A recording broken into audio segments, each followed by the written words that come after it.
thanks everybody for coming. So we're excited. We're excited to get rolling. Our summer program's off, and we're moving into, building the foundation for the season. And so, very pleased with our progress. I think we're ahead of where I thought we would be at this point. Last time we met, we weren't all that healthy. We're as healthy as we've been. We'll be able to practice with 14 of our 15 players today, which is critical. Only one who isn't cleared right now is Darian Williams. He's going through concussion protocol. He's on the back end of that, and we'll continue to monitor his progress, but we anticipate having him middle of this week if he keeps hitting all the markers. It's something you don't want to rush anybody back from, and so he's the only guy that's that's out right now. Everybody else is available, and so very, very pleased with our progress this summer. As I mentioned, our strength and conditioning staff and our nutrition staff with Coach Golden, Coach Solsiak, and Allison Wade, they did a phenomenal job. On average, each kid decreased his body fat by about 2%.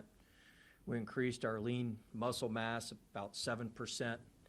And then our lower body strength, which is the lifting part that most correlates to win shares, is lower body strength through deadlifts and those sort of things. We increased that by 65%. That was a huge point of emphasis for us moving in, and so our strength staff did a great job. We have an average deadlift of 772 pounds, increased our bench press by about 30 pounds each. So pleased with that. On the court, really like where we are, particularly on offense. We're tracking about 3 percentage points ahead on our three-point shooting. We had 848 live 5-on-5 threes this summer, and we shot those at 38%, which is about 3 percentage points higher than where we thought we'd be with the roster we assembled, so that's tracking at a good number. We have 4 guys shooting over 40% from three, which is huge, led by Paul McNeel on 112 threes. On 112 attempts, he's made 46% of his threes, which is phenomenal. So hopefully he can keep that moving. And the other part of threes is being able to get the ball to him without turning it over. And we're at about a 1.5 to 1 assist to turnover ratio, which is solid, kind of tracks where we need it to be. But I'm most pleased our point guards, Trey and Q, are at 2 to 1, and Darian is at 3 to 1. And he kind of plays a little bit he can play point guard, he can play the 1 through the 4, he can play everywhere. But he has the ball in his hands a lot, and him being able to make good decisions is critical for us. And so we're very pleased with his 3 to 1, and the 2 point guards being at 2 to 1 is also very, very good. So I like where we are. I like where we're the work that we put in this summer. I think our players are in a really good place. We're healthy, and we're ready to get rolling with the first practice today. Kind of ask you about the team retreat this past weekend. Obviously a little bit different than what some coaches might do. Some might say, hey, let's go have some fun right beforehand. You guys. We did have fun. Yeah. But Navy SEAL training, what went into the thought process there, and how do you feel like the team came out of that? Well, the retreat's much more than the Navy SEAL training.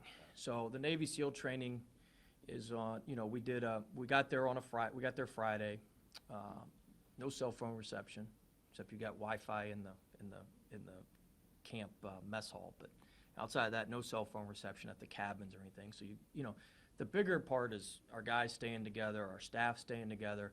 We had a session that night where we went over our team goals. We went over our team identity. We did some things like that. And then we did a night session with the SEALs. The next morning we wake up, we do a morning session with the SEALs. Then we have a whole day worth of programming. We had different speakers come in. We did some different things for our guys to get to know each other, for our staff to get to know each other.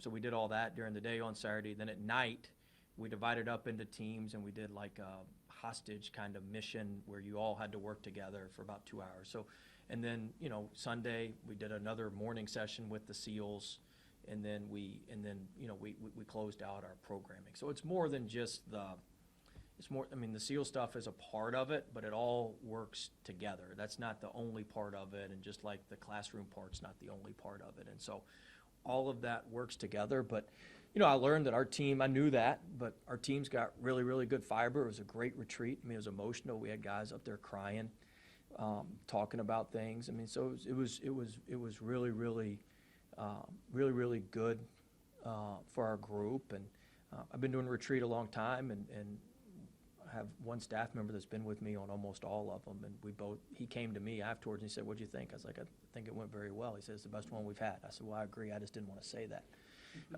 And so, you know, I think that, you know, we're starting to build some fiber with one another, and everybody's starting to see some commonality, which will really help us as we move forward here. So I was very, very pleased overall with the retreat. Although I'm getting a little old to keep doing all that stuff, so my body's hurting today. I had to get treatment this morning. No, I'm just kidding. But you know, it's you got to lead from the front. So, you know, it only works if I'm out there working with them. So we tried to get Ben up there to do something, but he couldn't. He wouldn't do much.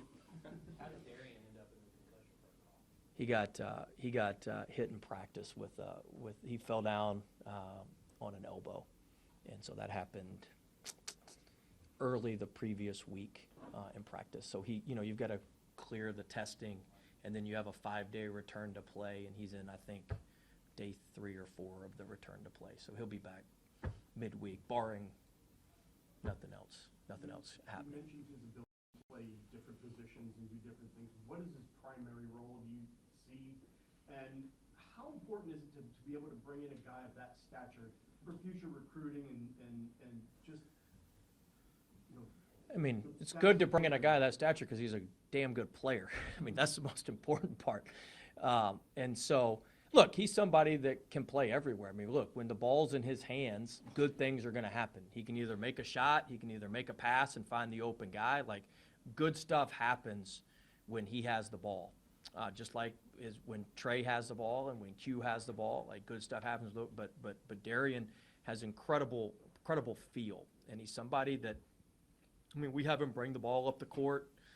We move him around. He's somebody that we can play a lot of different positions. He can play all 5 spots on the court. And being able to do that and manipulate matchups and manipulate things with him, I mean, he makes the game easy. The biggest thing he can do, and Q's like this as well, they can both put the defense in rotation without an on-ball screen. With their post-up game, and either, you know, if you don't trap them, they're both going to go lay the ball in. If you do trap them, they're both good passers and can pass out, and then we're playing 4-on-3, and the dominoes are knocked down, and we're off to the races. And so, you know, everybody works on ball screen coverage and that sort of thing. Well, when you got on-ball screens, and then you can put them in rotation in other ways, and Darian does a tremendous job of that. You talked earlier in the summer about Q's ability to sort of translate the things you wanted to do to this new group of By the way, you were right on something we talked about.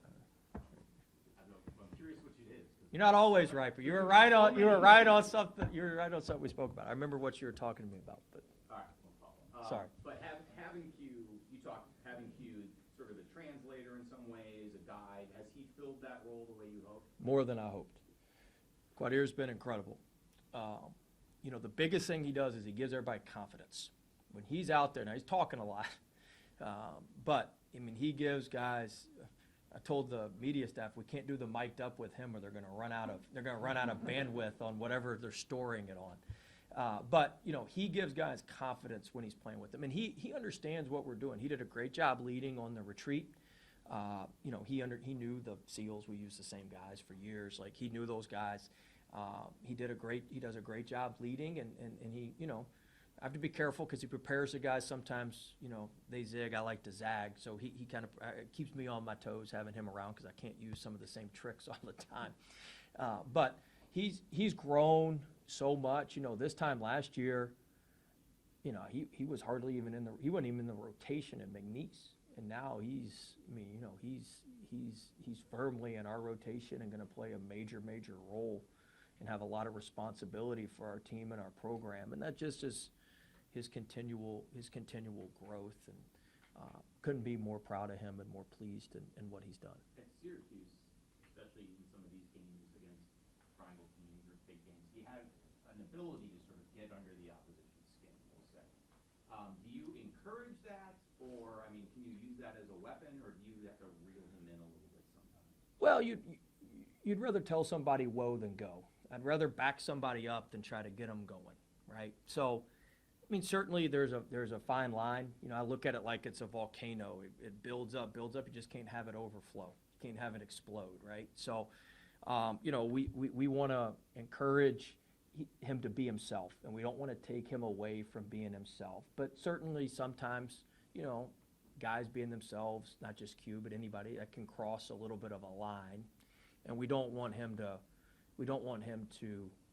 cross that line. And so that's something that we certainly talk with him about, but he hasn't done that yet. And look, he's one of those guys, our fans are going to love him. I know they didn't love him when he was at Syracuse, but you love him when he's with you. You love him when he's with you, and he's with us, and he's excited about being here, and you know, we're excited about having him. Speaking of guys that like to get under the opposition's skin, Trey Holloman tends to do that a little bit too, and has some toughness about him as well. I mean, A lot of toughness. what have you seen from him so far, and how does he fit into this program as well? Yeah, Trey's one of the, we have 3 guys who haven't missed any workouts, anything, and he's one of those 3. He's been just like an Iron Man. He shows up, does his job, he's reliable, he's dependable, he's pretty consistent. You know, there's some things we're still trying to build on with him, but Trey brings an edge to us that you need, and he's a hard worker. He's shooting the ball much better. He's shooting it much more like he was as a sophomore than a junior, which is what we were banking on when we took him. And so he's been really good, but he brings an edge to us, and he's got a lot to prove. He wants to prove that he can play a little bit more how he wants to play and how he sees himself, and still be on a team that wins at a really, really high level. So I like that chip that he has on his shoulder, and he's got a really good way about how he disseminates that down to the rest of the team. I think he certainly brings something to us that's a little bit different. Who are the other 2 that haven't missed any practices or any sessions? Colt Langdon he's like an absolute Iron Man. I know people don't talk about him much, but I mean he's been incredible. He's been absolutely incredible, and he's reshaped his body maybe as much as anybody in our program. He's been all in on everything that we're doing. You talk about a kid who loves NC State, just absolutely loves NC State, loves Raleigh, loves being here, and he's somebody that can you know, that's going to be able to help us. And so I've been really pleased, you know, with him and with his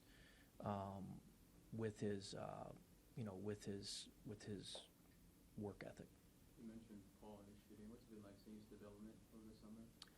Incredible. You know, I'm very proud of Paul, both on and off the court.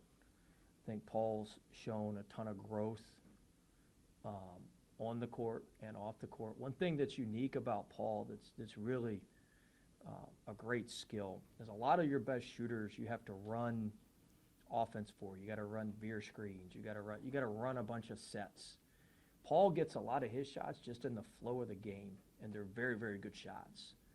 He can make contested tough ones too. There was a stretch in practices where, this probably tells you more about our defense, but there were stretches in practice where there were 3 straight practices where he got and 1 threes.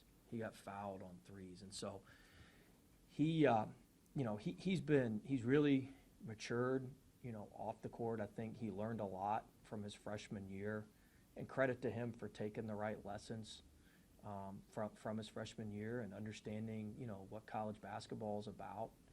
And I thought the previous staff did a great job with him. They had to be patient in helping him grow and learn through the year, and we're the beneficiaries of that. We kind of get to pick up where it left off when it left off on a high note, and I'm very pleased with him. You know, I think him just being more rock solid and being having more of a foundation off the court has really helped him on the court. And so you know, he's excited about the year. He's excited about being here. he loves the pack. And so, we're very, very pleased with his progress, and he's gonna have a huge season for us. Will, what's your assessment been of Matt Abel to this point, and how he's kind of adjusted to being around some of the older guys? Yeah, I mean, Matt's mature. Sometimes you get a freshman and they're 18 going on 8. Sometimes you get a freshman, they're 18 going on 28. He falls in the 18 going on 28 category. And so Matt played for a great high school program the last year at Sagemont under Coach Rowe. They did a great job with him, prepared him well. His father was a high-level player, played at Boston College, played professionally, played in the Baltimore Catholic League, which is one of the toughest leagues in the country. And so his father, has an acute sense of, and his mother was a very good tennis player. So he grew up in an environment that allowed him to be, a little bit further along in the maturation process. And when you have that, and you've got talent, which he's got talent, we always say there's a difference between talent and talented, and he's talented. He's got the talent, and then he's kind of got the ED, the extra dimension, or whatever you want to call it, of the background and the family, and being able to process things at a quick pace. And so he's earned everything he's got. He's been great for us. I'm very pleased. Everybody talks about the basketball. His body has changed tremendously. When you see him, they're coming to practice, right, for a few minutes, you think, Craig? Yeah. So, no, I agreed to it. Craig asked. But when you see him, I mean, he doesn't look like a freshman. Like, if you see him, he doesn't look like a freshman. He's done a great job with Allison in nutrition. He's done a great job with Greg and Steve over in strength and conditioning. And so I'm very pleased with him, and he's going to have a great year. And he's played against high-level competition in high school. He went to USA Basketball, which is high-level competition. He went to these camps where he was playing against pros and older college players, and he obviously played very well. That's why there's a lot of people talking about him. And so I think that he's positioned himself well, and we're excited to see what he does this year. Last time we were here, you wanted to add another big man. You did that with Musa. Yes, we did. What's it like getting him? Huh? What was it like getting him, and what does he add to this team? I'll say this: we've been in a lot of different recruiting battles and a lot of different recruiting stuff. This was an all-timer.